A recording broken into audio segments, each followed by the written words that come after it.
I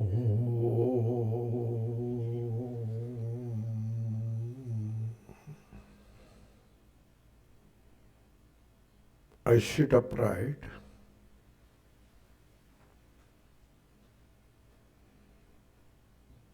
Allow the mind to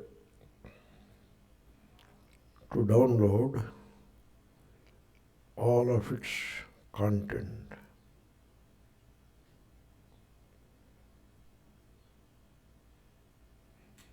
In other words, I am free of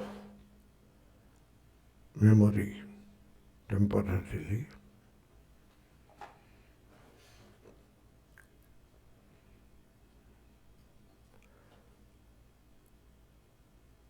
Free from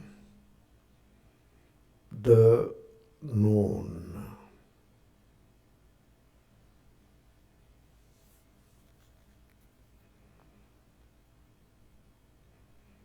Free from the known.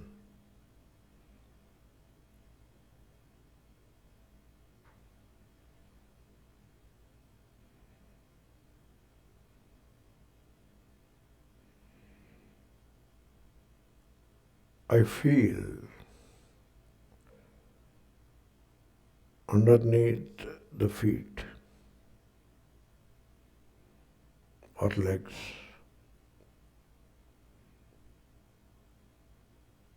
the presence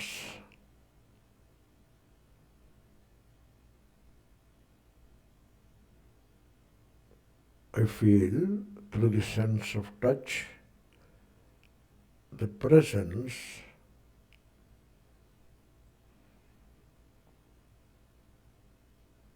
under the feet and legs.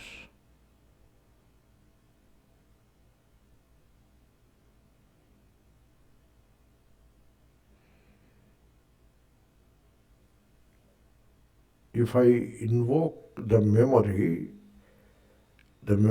tells us that it is Prithvi, the earth. But if I put the memory aside, I certainly feel, even without memory, I feel the presence.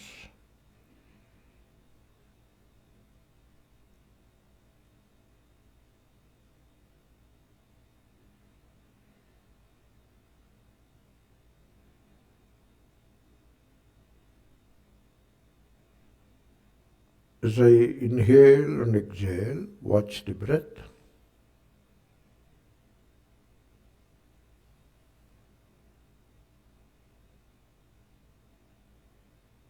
I feel the presence again through the sense of touch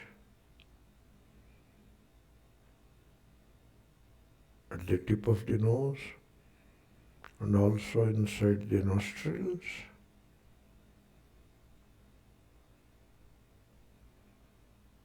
And in the lungs, the subtle presence.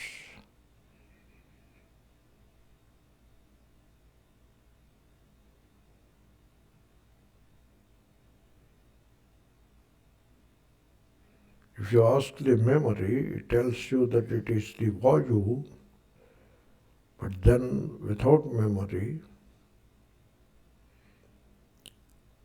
which is same as without language,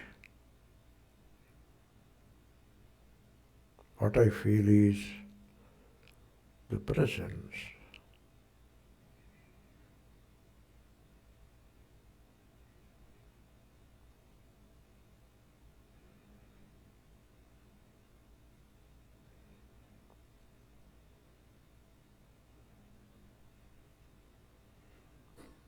You may notice that the eyesight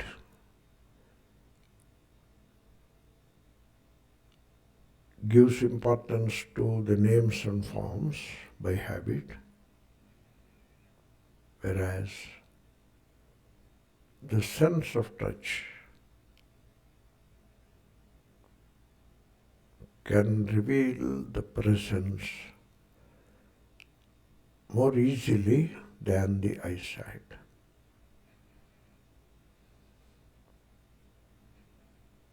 So through the sense of touch, I feel in the nostrils and in the lungs the presence.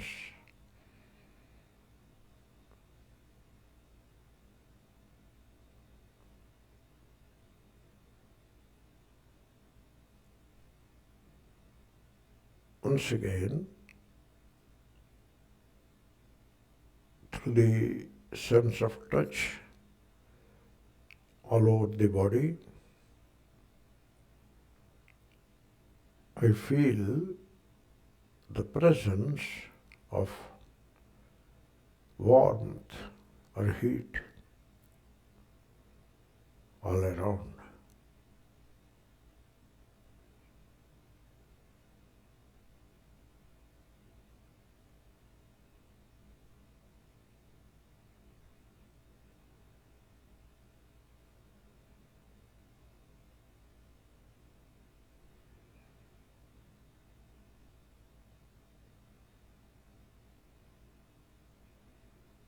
You may say the same presence in different conditions, like under the feet, in the nostrils and lungs, and all around with the skin. I sense the presence, same presence. Any difference is due to conditions.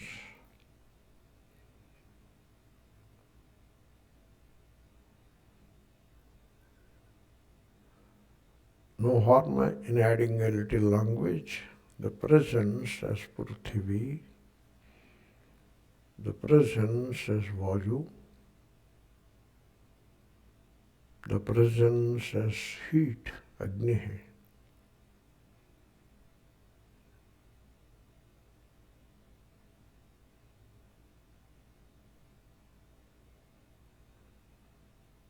Again,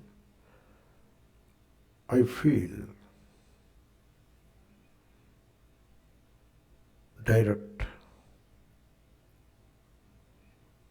the presence as space all around.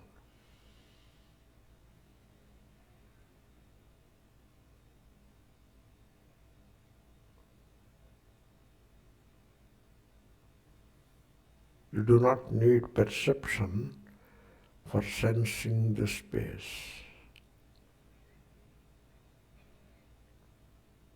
Therefore, I feel the space, I sense the space, direct, all around.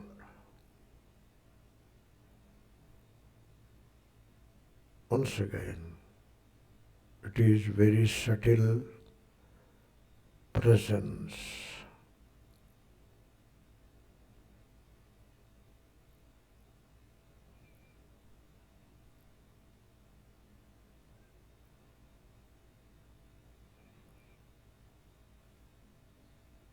Now visualize a tall tree standing majestically, touching the heavens with its branches. And I feel or sense the tree as presence.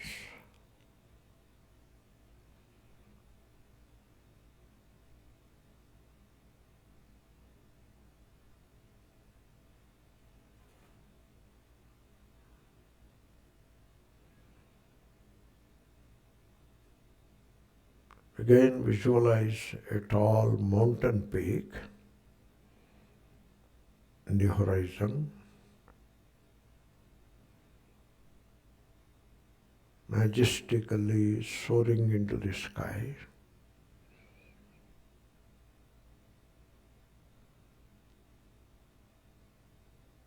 and visualize the mountain peak as a majestic presence.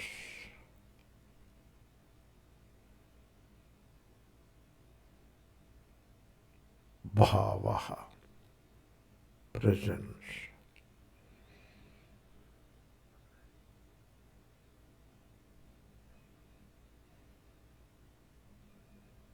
Paro bhavaha, the presence transcending the names and forms. The presence transcending conditions.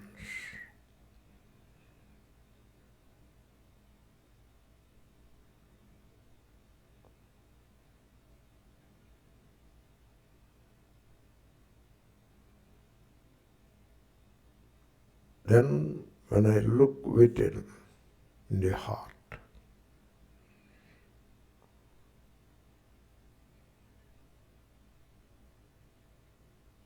what am I? I am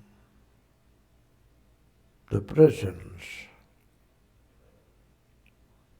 I be, meaning the presence.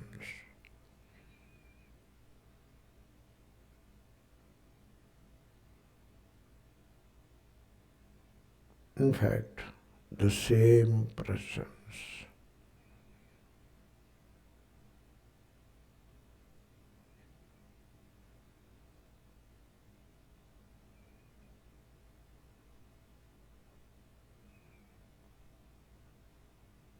The ocean of presence within and without.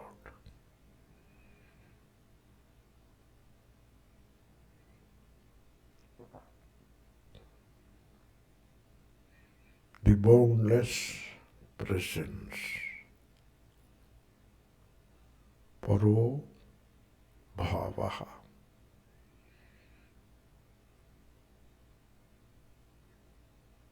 Sat.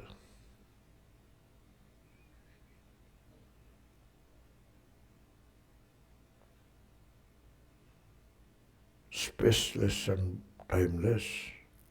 Sat. Brahma. Sat, presence. Brahma, spaceless and timeless.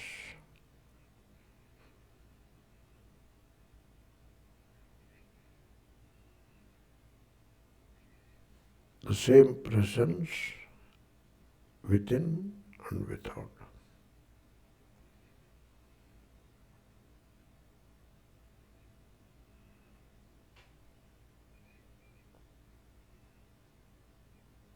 I am the presence. Boundless.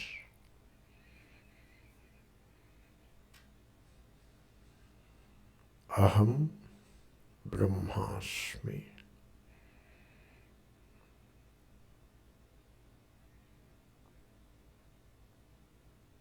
To feel the presence, what all needed is disregarding the conditions, the names and forms.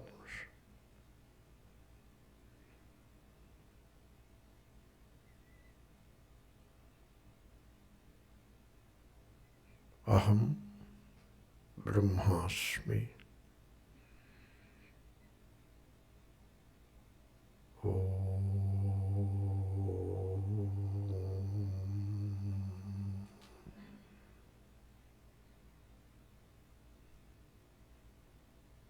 Relax.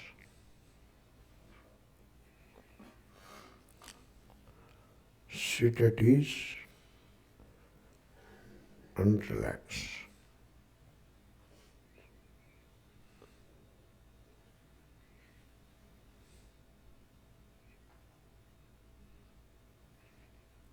Open the eyes slowly.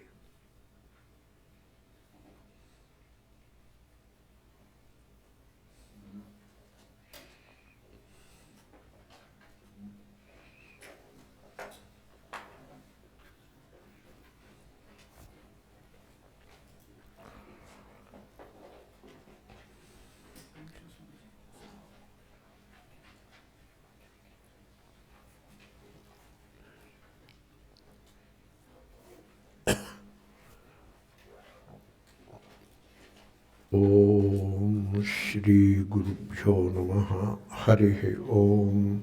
Shruti Smriti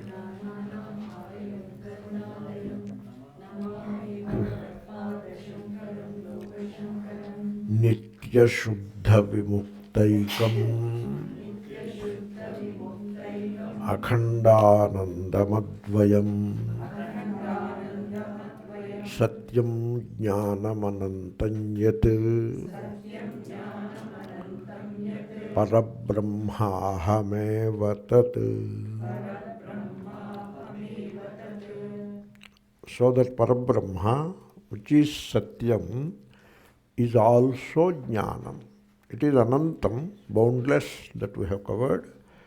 It is not only Satyam, the being, the presence, but also it is Jnanam.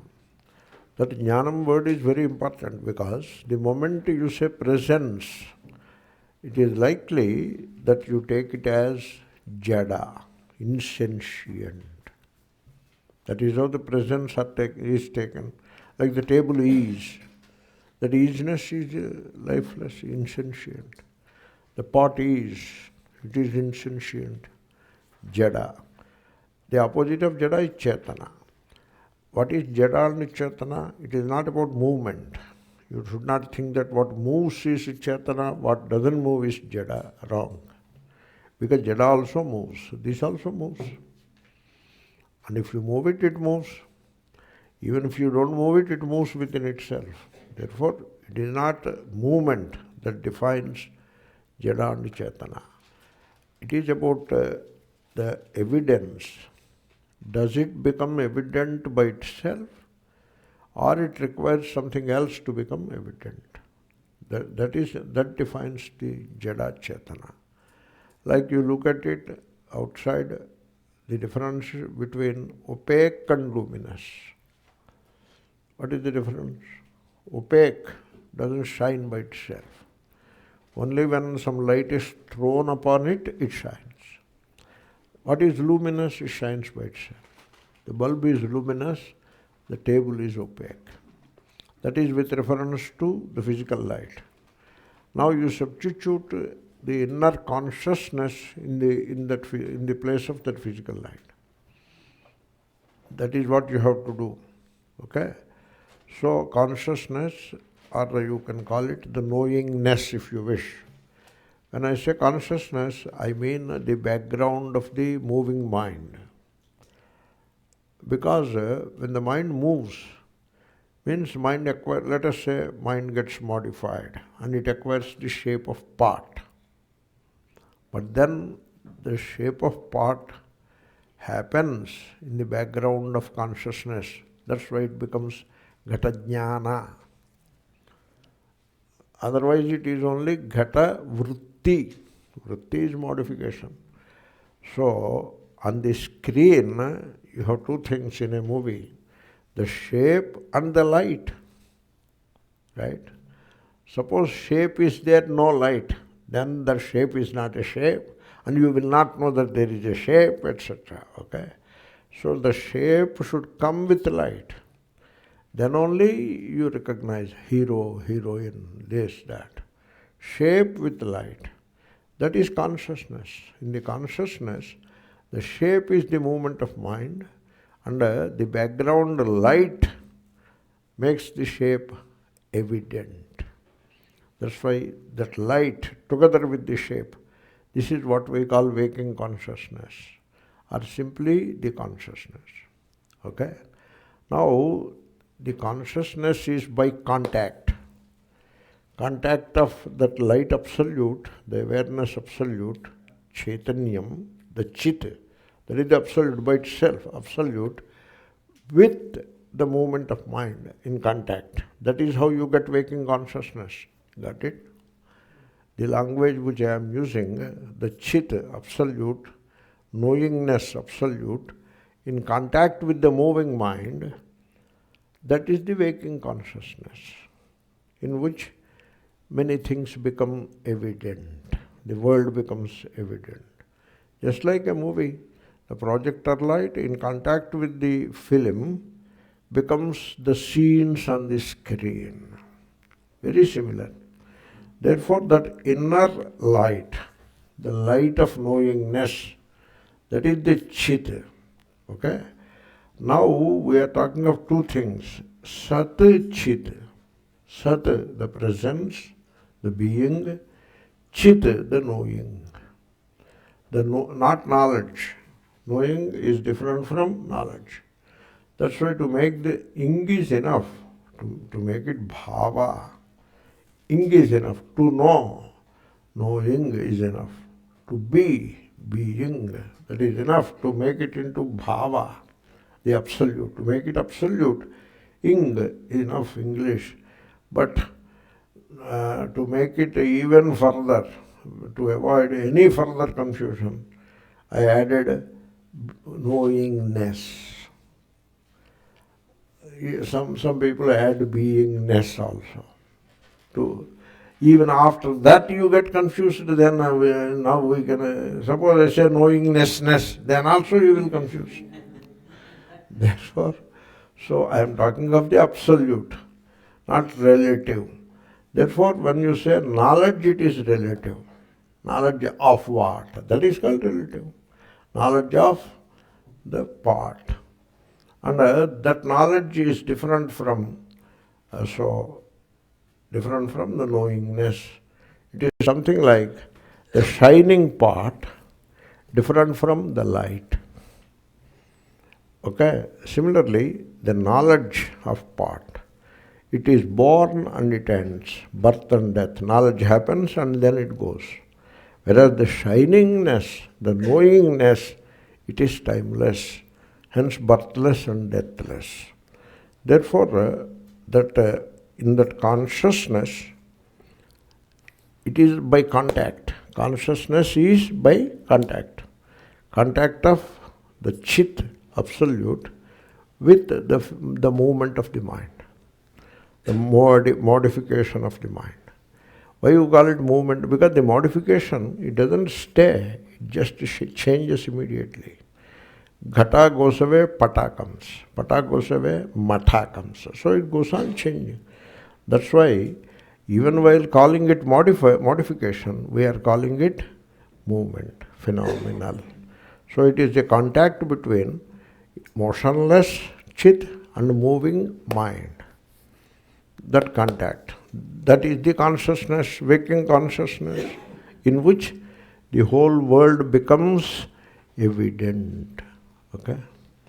Suppose the mind stops moving, you will be merged in that knowingness, but there is no cognition anymore.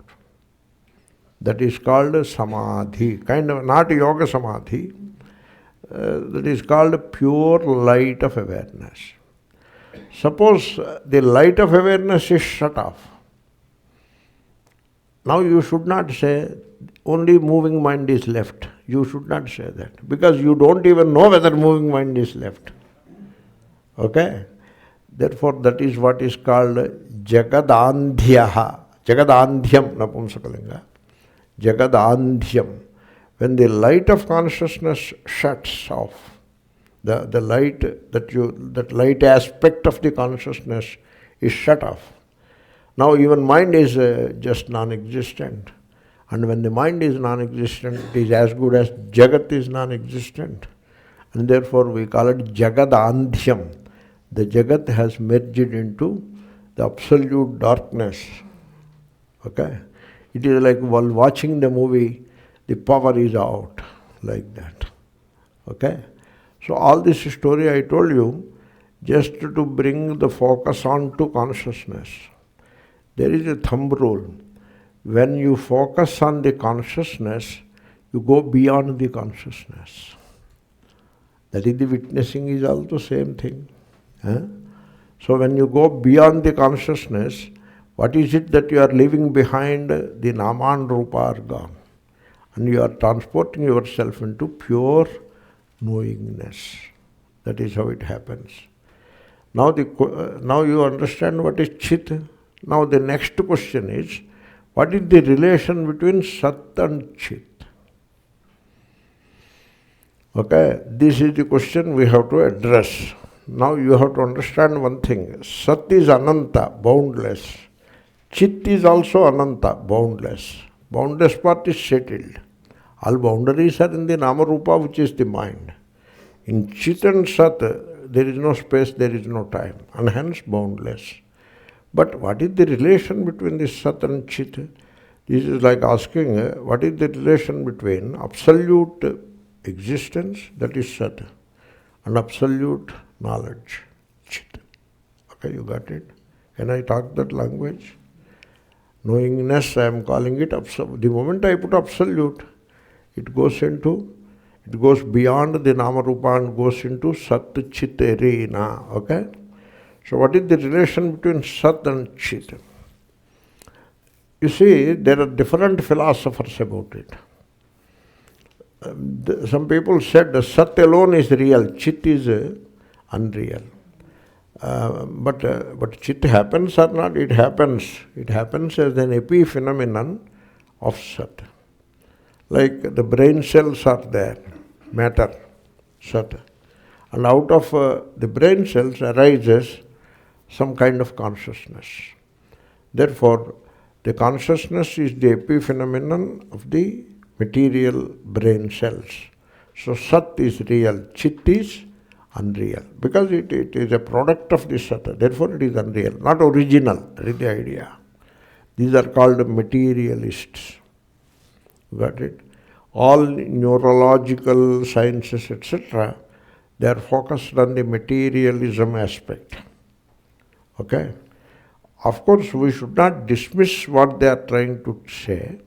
There are neurons, and the neurons are all interconnected through some tendons or whatever, not tendon, through some tails will be there, and tails are interconnected and they are connected. It's like a very complex electric circuit.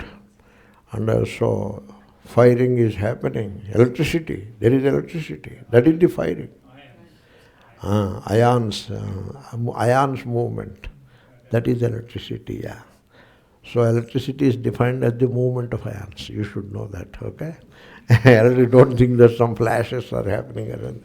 As the ions move, that is the electricity, okay? So all that is happening.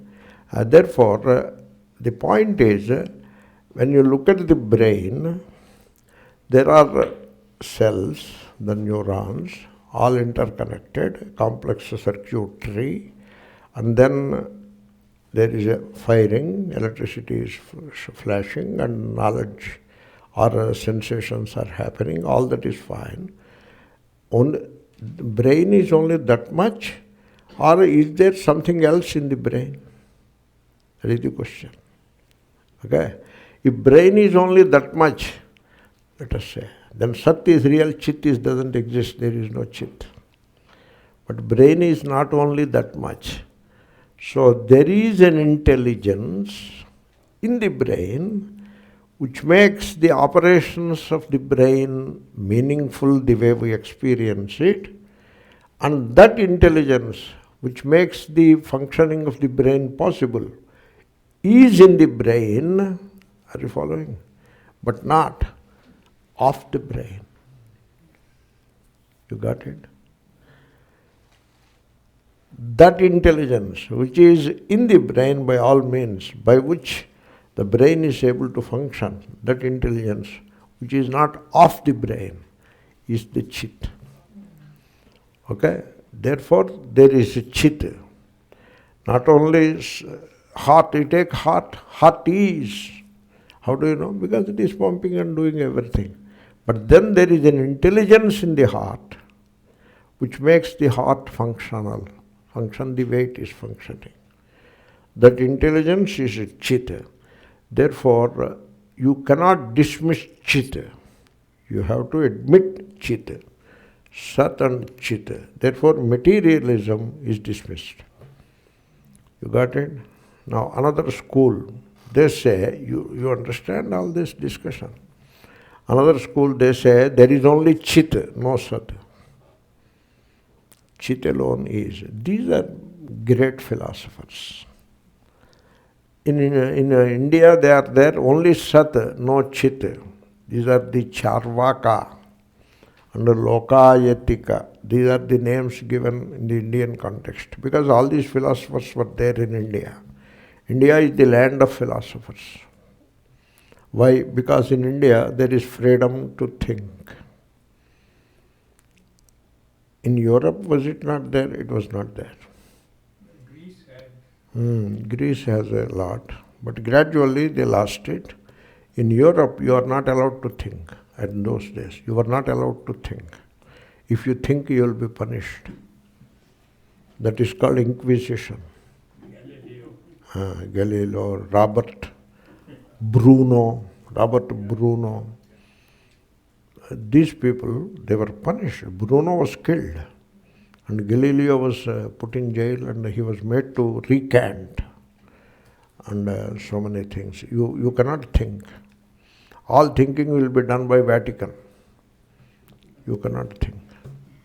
If you think, you will be punished. Socrates was thinking in Greece. The king killed him.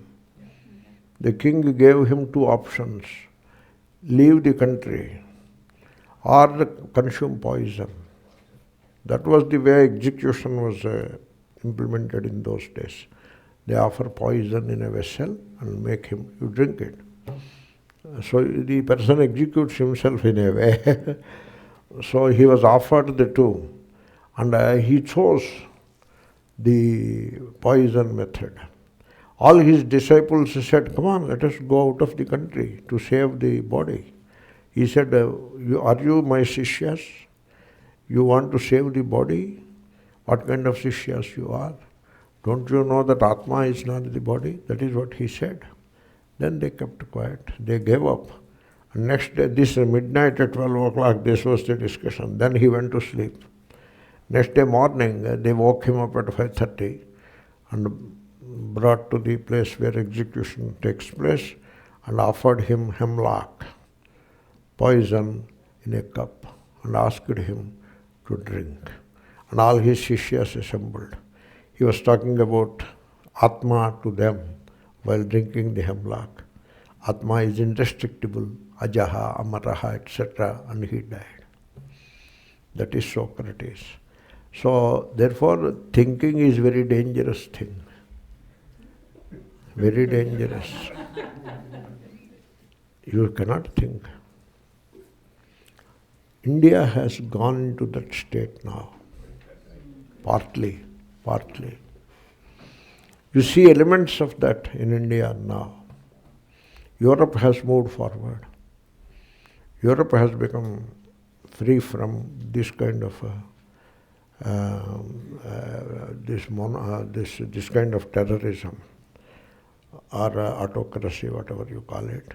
Whereas India, now there are gurus, religious icons. If you think, they will banish you. They will banish. You cannot think. You have to nod your head for everything. That has come. In the religion, it has come. Very sad. That's why the religion is on the back foot, you know. It is on the back foot. A politician can shake the religion. A politician says, "What do you mean by Sanatana Dharma? I do not agree with it." Then the entire religious establishment is shaken to the core. Became very weak, fighting with its back to the wall. Because they have lost touch with the philosophy and got engrossed in the ritualism. That is how it happened. And anyway, I have digressed. Therefore, India was the land of philosophers, where they were always thinking. Even today they are thinking. But these elements have come into India. That is all I wanted to say. Therefore, there were the Charvakas and Lokayatikas before materialism, dialectic materialism appeared in Europe.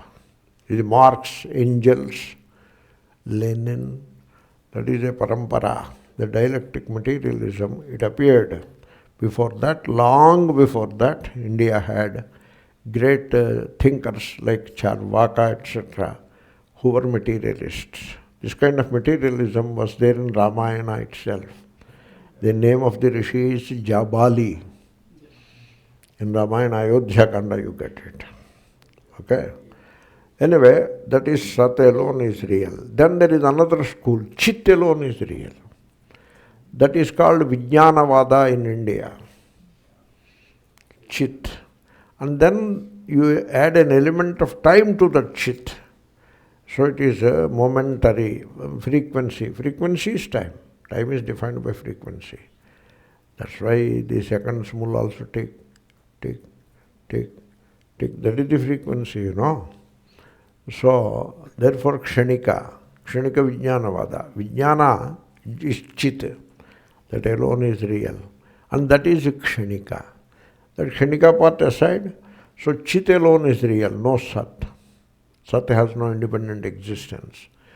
So these people, Sat alone is real. They are called realists in Western philosophy. There are some philosophers who are realists. And then Chit alone is real. They are called idealists. Mainly Bishop Berkeley. The statement which I have told you, esse ist percipi, that is idealism. A thing is only when it is perceived. Means the existence has to be validated by perception. Perception is Chit. Okay? Therefore, these are the idealists. And Buddhists were idealists. Vijnanavada people. Not all Buddhists, one section of the Buddhists were idealists. What about Advaita people? They are also idealists in a way. In a way. Atma, Anatma, Viveka, their Atma alone is real. Anatma is unreal. That is idealism. But Advaita is not idealism. Advaita is idealism and something more. Okay? That is the difference. But then Chit alone is real. That is idealism. Are you following this discussion? Sat Chit. Then there is another group. Neither Sat is real nor Chit is real. These are called Shunyavadis. Then what is left now? Nothing is left. You look at things, no existence, no perception, or no knowing, no cognition. Now what is left now? Nothing is left. Okay? Matter is dismissed, mind is also dismissed. So nothing is left. This is called Shunyavada. And India has many Shunyavadis. The great Nagarjuna, BC 200. Shankara came after him. He is a great Shunyavadi. Nagarjuna happens to be from Andhra Pradesh. Those of you may have some understanding. So great Acharya. So there is a mountain which is called Nagarjuna mountain even now. That is where he lived. You can go and visit also. So in Sanskrit it is called Madhyamika Vada. Okay? So neither Sat is real nor Chit is real. Means there is no real. All is Shunyam. It is all void. Nothing. Nothing. Nothing. There is nothing. No exist? No. No cognition? No. Then what? No. Void? No. That is a thesis. Example is in sleep. Sleep they give as example. They are great thinkers.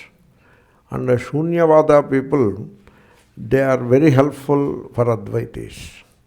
Because in Advaita we want to dismiss the world. It is called that way. It is called Jagan Nirakaranam. That is the name given to it. Jagat Nirakriyate. Jagan Nirakaranam. We want to Nirakaranam is dismiss.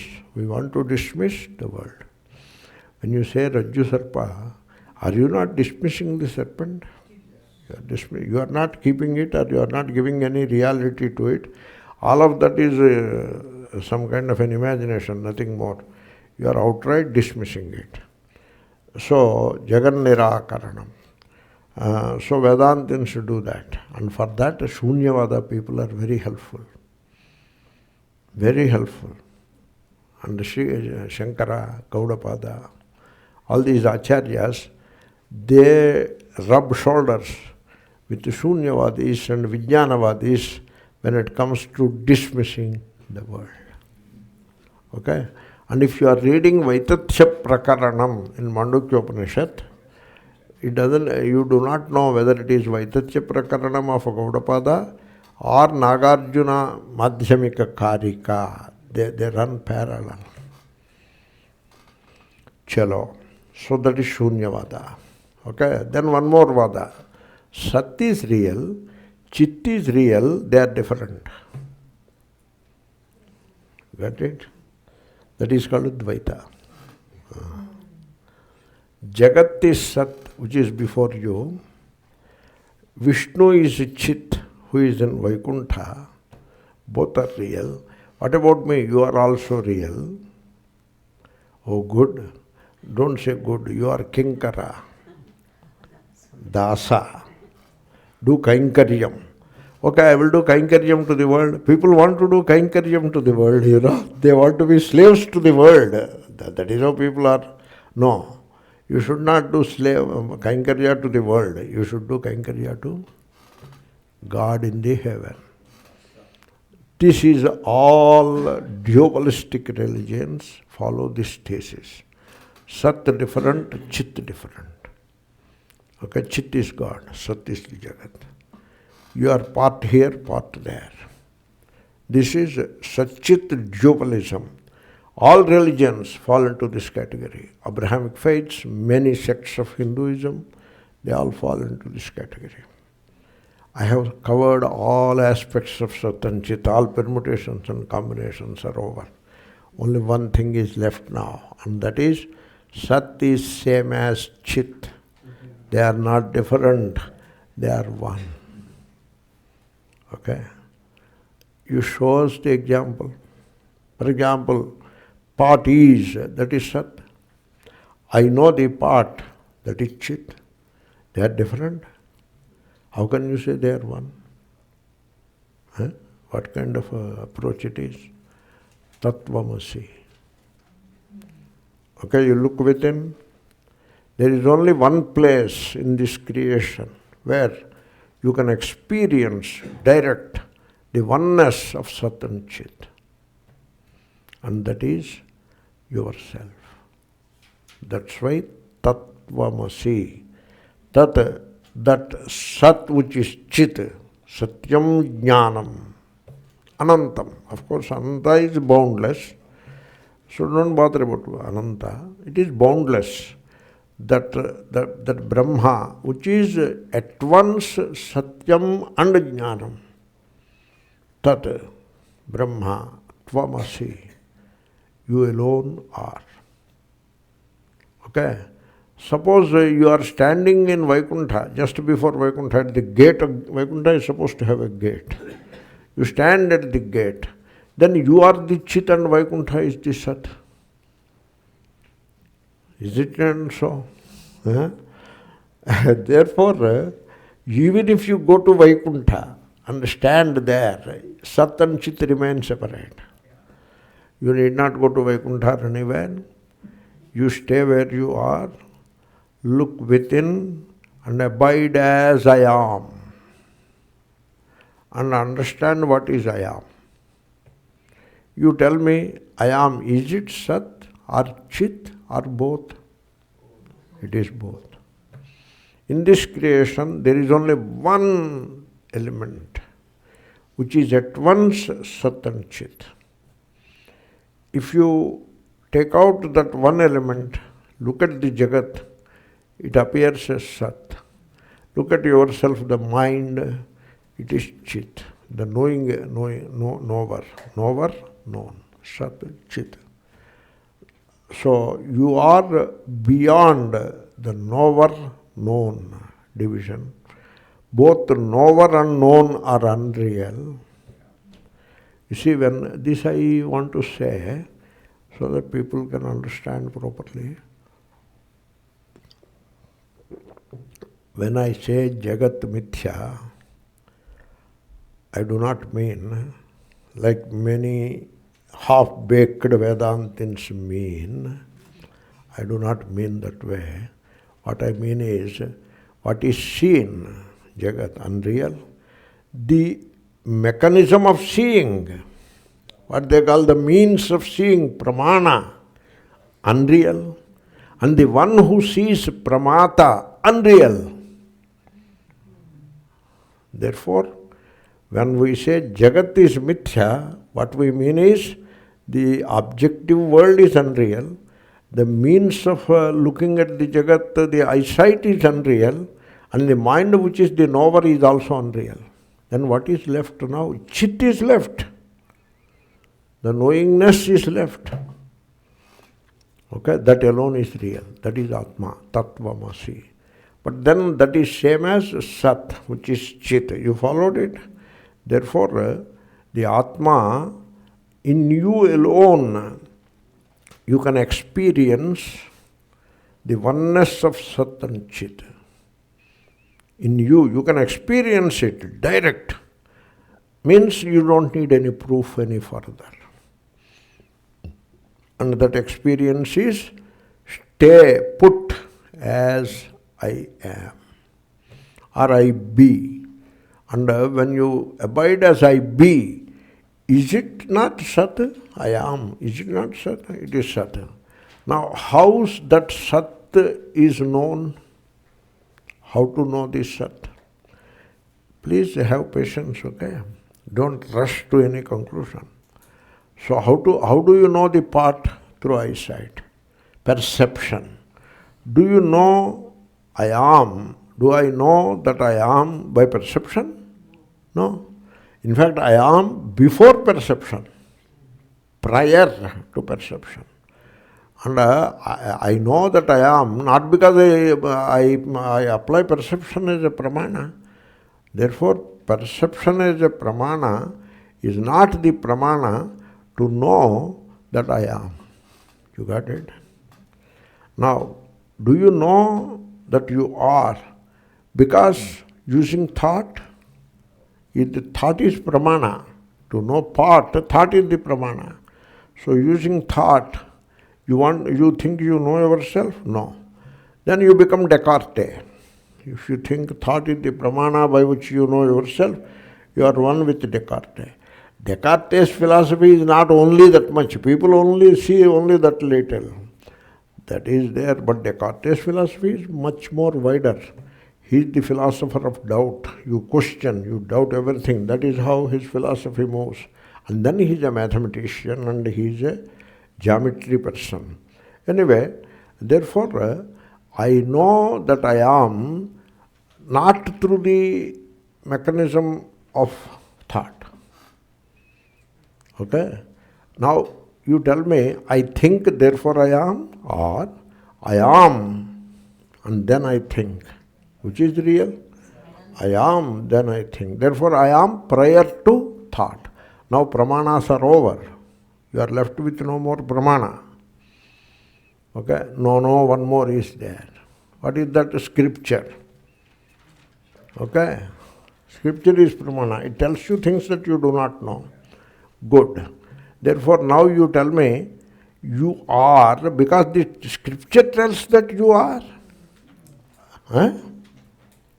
Arey, come on. No? Scripture comes later. Arey, Papu, or whatever. I am, then I think, then I see, then there is scripture. Okay? Therefore, scripture as a collection of words and sentences, pada and vakya, comes much later. And Shankara says it also. So, I don't remember the exact sentence from Gita Bhashya, verse number 14, second chapter. So first I am, then I become the knower in association with the mind, in contact with the mind. Chit is not the knower. When Chit comes into contact with mind, it becomes the knower. And then I become the knower. Then I employ the mechanism of knowing, pramana, pramata, pramana, then prameya is understood. It is a long way. Therefore, Shankara said, so Shastram Antyam Pramanam. So pramana sequence starts with the mind, the sense organ, they are the pramanas. And finally, scripture. But then, in certain contexts, we give priority to the scripture. Why? Why? Okay. 14. Thank you. Yeah. Is it anashino prameyasya?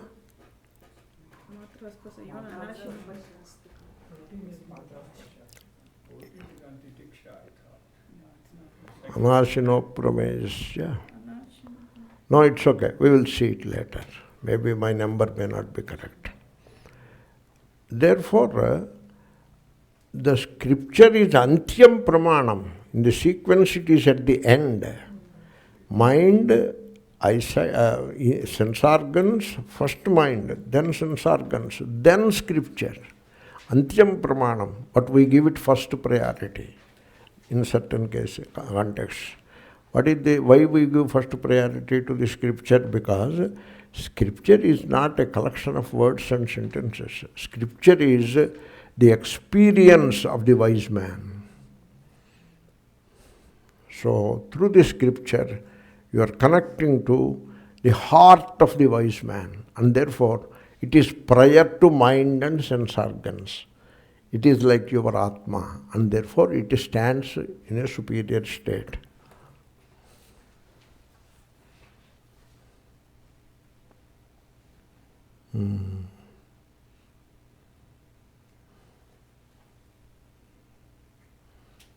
So, here question is, Purvapakshi says, no, Atma is known with the help of pratyaksha. No. It is not established by pratyaksha and anumana. Why? Because Atmanaha swatas-siddhatvat. That is the vakya I am looking for. He says, Atmanaha swatas-siddhatvat. That is called Sangraha Bhashya. Then he explains it, called Vivarana Bhashya. Siddhehi Atmani Pramatari Pramitsoho Pramananveshana Bhavati. That is the sentence. He because Siddhehi Atmani. Atma is first, it is there, Siddhe. Then it acquires the shape of Pramata in contact with the mind, Pramatari. Then it wants to know, Pramitsoho. Then it looks for Pramana, eyesight, etc. Therefore, Atma is not an object of Pramana. So, and he says further, Nahi purva mithamaham iti atmanam apramaya paschat prameya parichedaya pravartate. So, do you do like this? Now here I am established by pratyaksha or anumana. These pramanas establish me, ahamasmi. Now I will employ the pramanas further to know the part. Is that the way you do? That is not the way you do. You need not establish yourself. You are established, ever siddha. So anumana, pramana, whatever is established by pramana becomes a sadhya. And Atma is siddha. Very good. So then he says, Nahi Atmanama kasyachit aprasiddho bhavati. Atma is not unknown to anybody. Atma is known to all. Then he says, Shastrantu antyam pramanam. Shastra is the last pramana. Then what is the job of the Shastra? Atadharmadhyaropana matra nivartakatvena pramanatvat. I said all these things quite a few times. Good. Now let us conclude it. Therefore, Shastram pramanam, because what Shastra is telling came from Atma, of a wise man. Therefore, my Atma and wise man's Atma are connected through Shastra. That's why Shastram pramanam. Otherwise, the Shastra is antyam pramanam in the sequence. Therefore, you study Shastra and come to yourself. Shastra tells to go to yourself. Ignore the mind. Mind you have to put aside. In meditation we are trying to do that. Don't rely upon your mind. Put it aside and go within and abide as I am. When you abide as I am, you are at once Sat and Chit. You are not only I am, but you are also I know.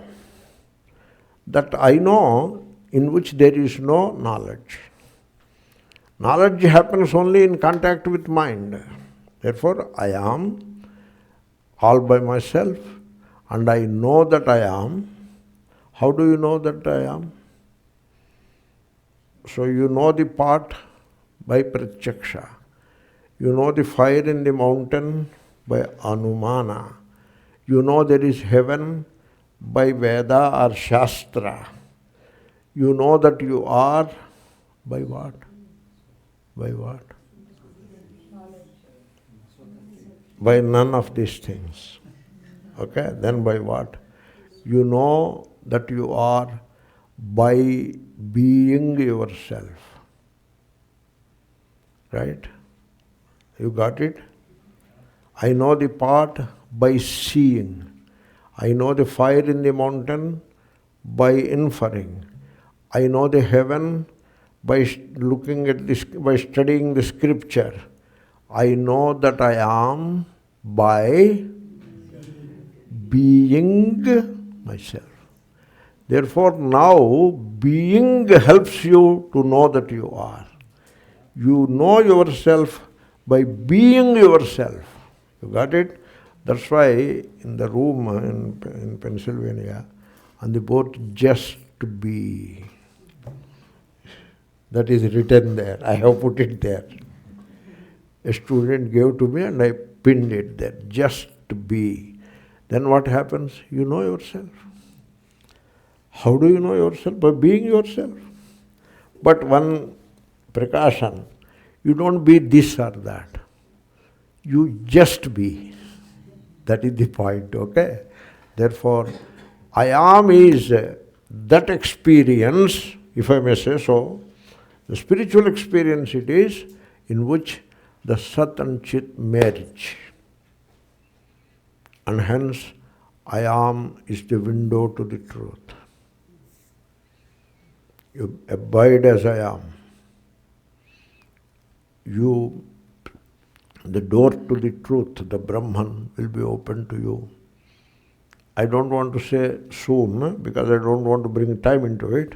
I will only say it will be open, it will open to you. That's all. Don't bring time element to it. Okay? Though we don't bring time element, because of the samsara vasana, we have to say have patience. Patience is different from time.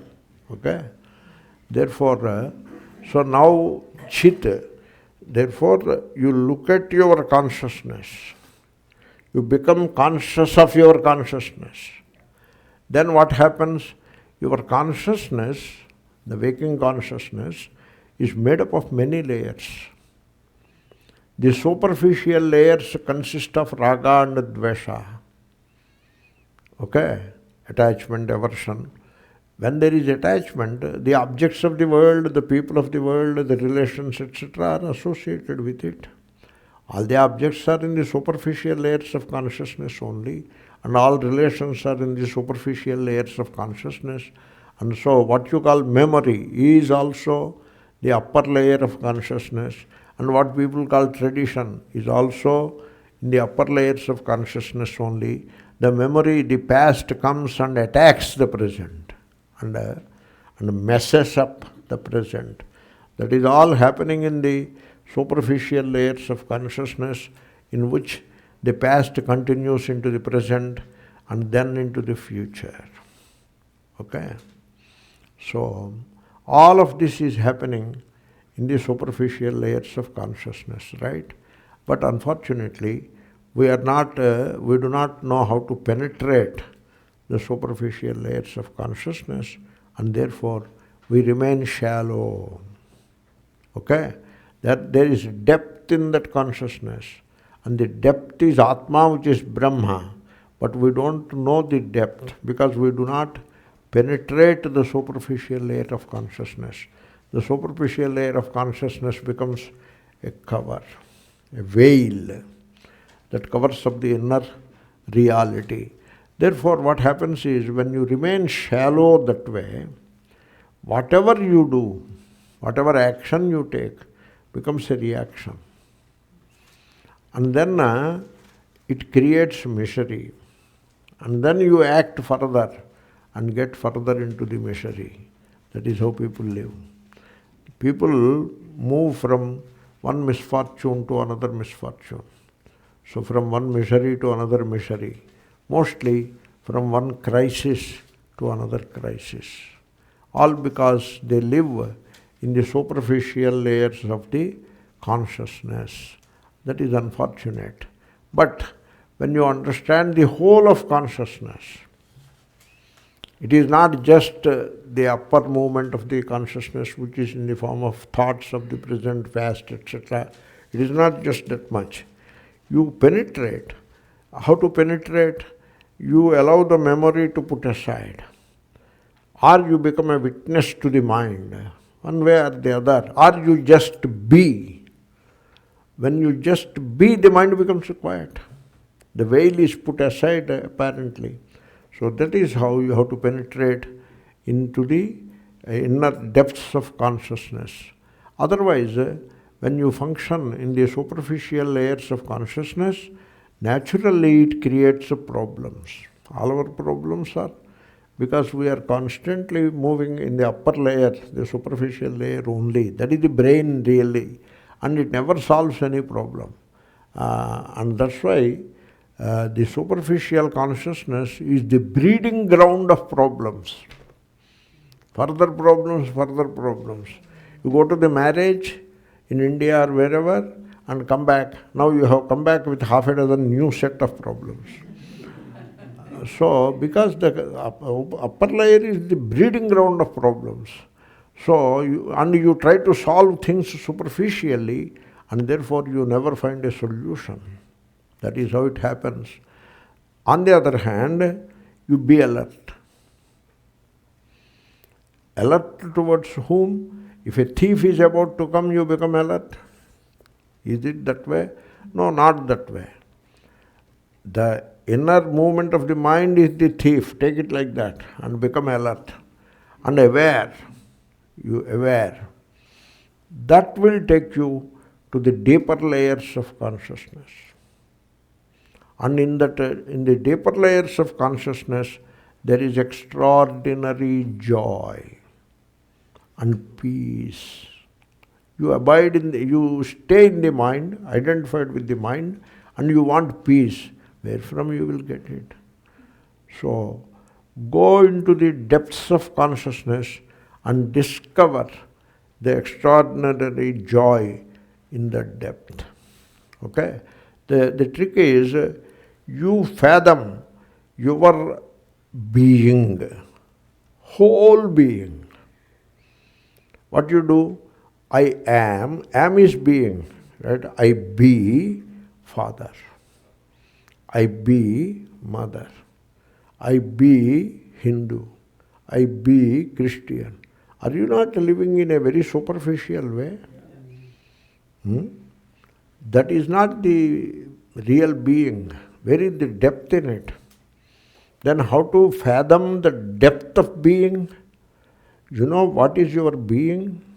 Your being is not this, not that, not this, not that.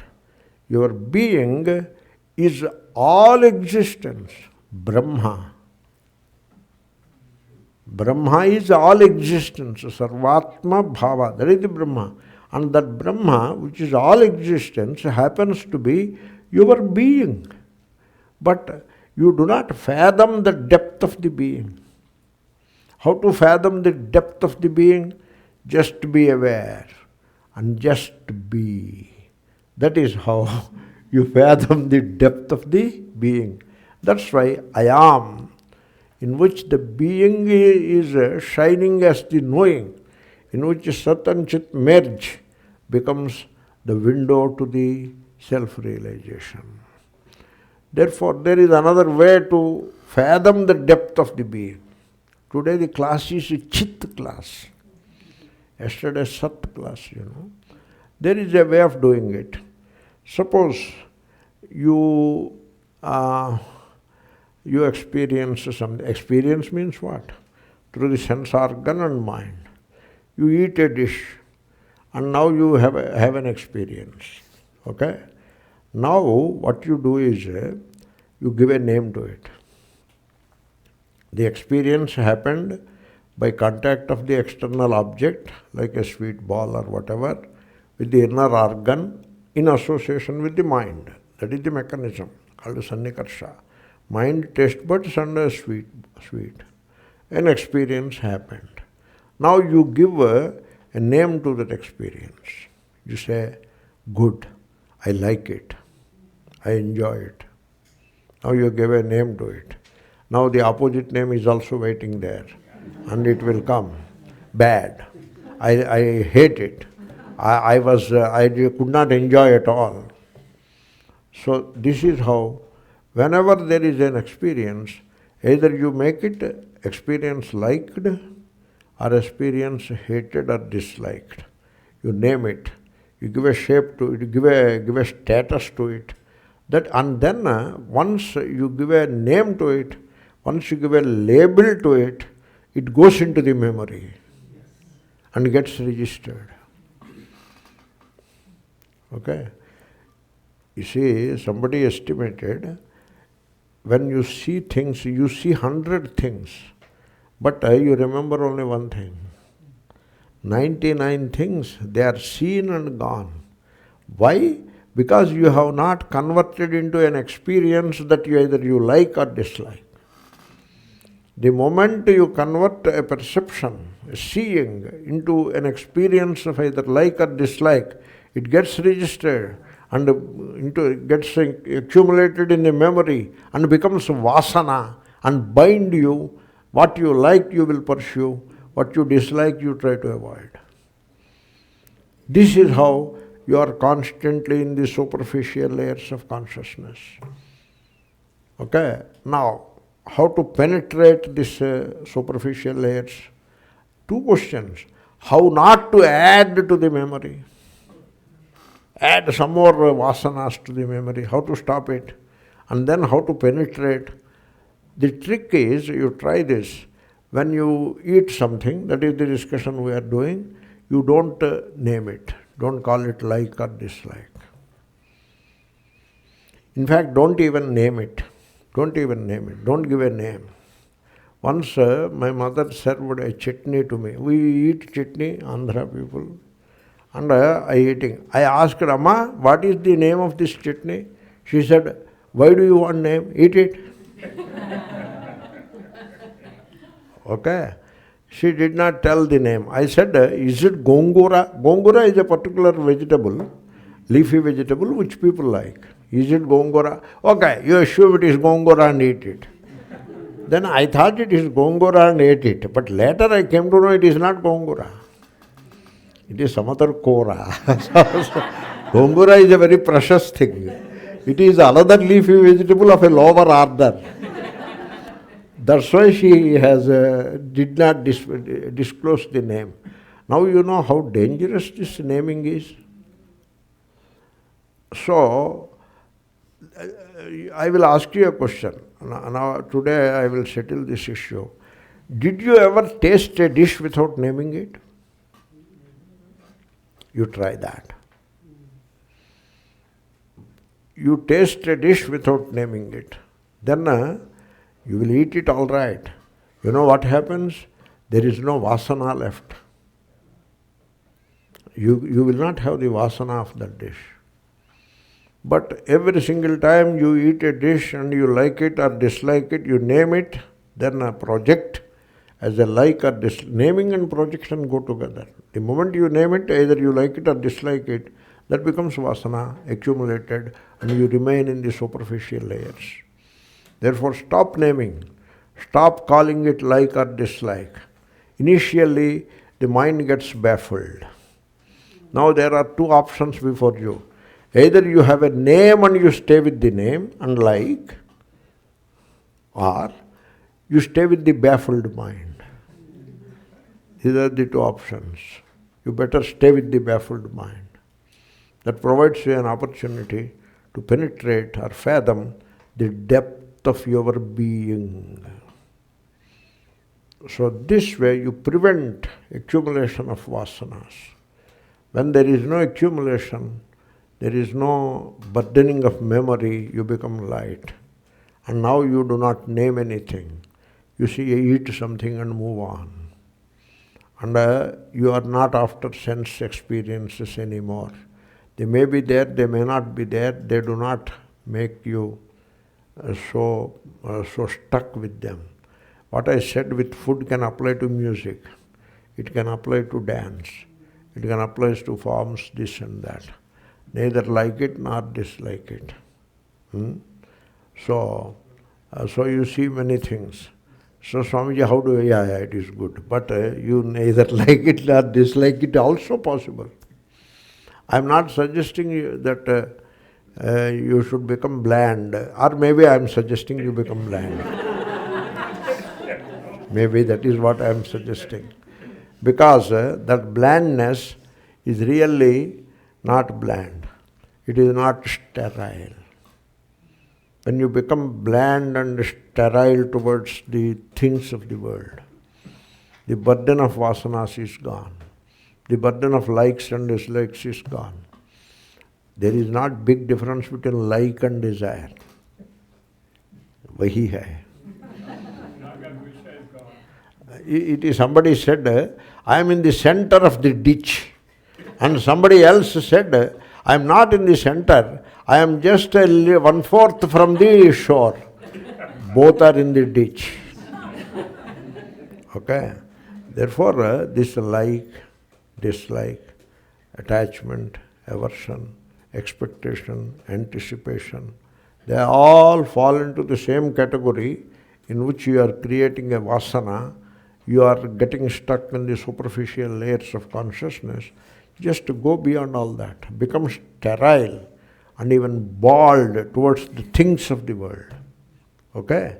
Then you will start penetrating into the depths of your being. And then you will realize, really, you will realize that the being that you are is the same being that all around. And you can feel, I am the birds flying in the sky. I am the mountain yonder. I am this tree standing majestically. I am that bird. I am this fish. I am the water. I am the river. I am all. That is the depth of the being in which you find communion, you discover communion with all that exists. Sarvatma bhava. Then you can say, Aham Brahmasmi. You got it? So we have covered Chit aspect. So satyaṃ jñānamanantaṃ yatparaṃ tat. The verse is, that part of the verse is over. But then what is that Brahma? A little was said above. We will use those words we have already covered. We will see its meaning and all that and finish the verse tomorrow and go to the next verse. Then there are a few questions. What happened to the questions paper? It must be there.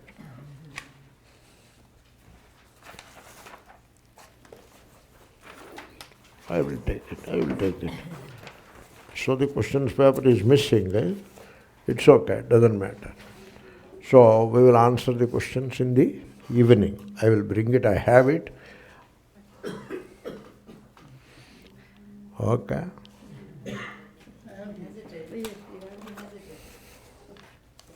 Okay. Yeah, Peroz is our good friend. He asks the questions which are a bit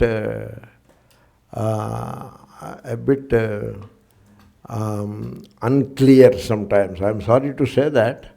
So he says, you discuss the sense perceptions as eyes only see themselves, ears hear themselves, etc. I said that. I would like your input on the following. Okay? Is it correct then to say, so long as there are perceptions, including body sensation, thoughts, or absence of perceptions of deep sleep, I am perceiving only myself at all times? Yeah. You see, to tell you the truth, What you see in the outside is what is projected by you from within you. What is the Rajju Sarpa? Illusion, right? Rajju Sarpa is illusion. Ghata, this is Ghata. What is it? Perception, right? But now I am saying perception and illusion are the same. Because there is no Ghata outside. Ghata is in your head, which you have projected. Just like Sarpa is projected. Got the point? Or did you not did you get that? Therefore, what you call perception, this I discussed yesterday, what you call perception is indeed illusion. I would like to put it, there is no boundary between perception and illusion.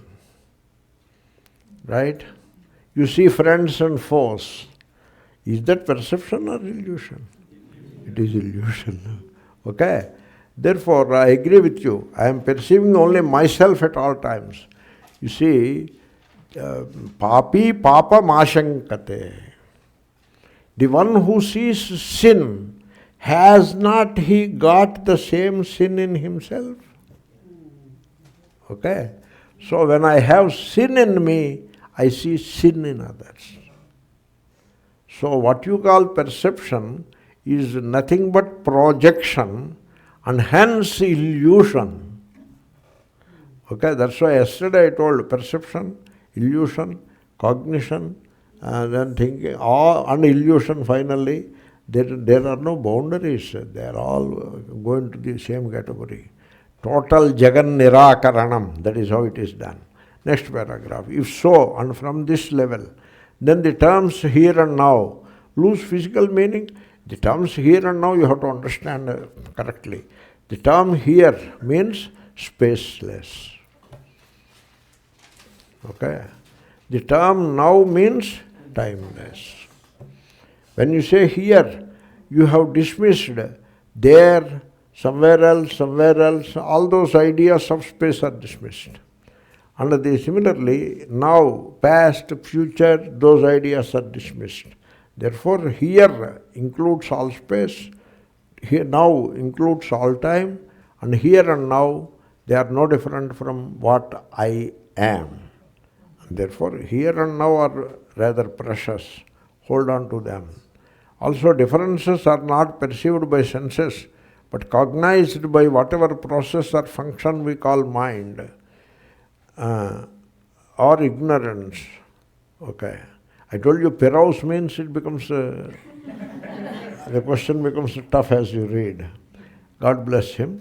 Therefore, being prior to cognition and the source of it, he says, well, I know everything without really knowing anything. Yeah, you are right in a way. Okay. Is the firebrand and circle formed by its movement a relevant example to this line of thinking? Yes. That is the Alata Chakra example. Thank you as always and enjoyed being in your presence for a few days. God bless you. Harihi Om Tat Sat. Shri Krishna Arpanamastu. Om Purnamada Purnamidam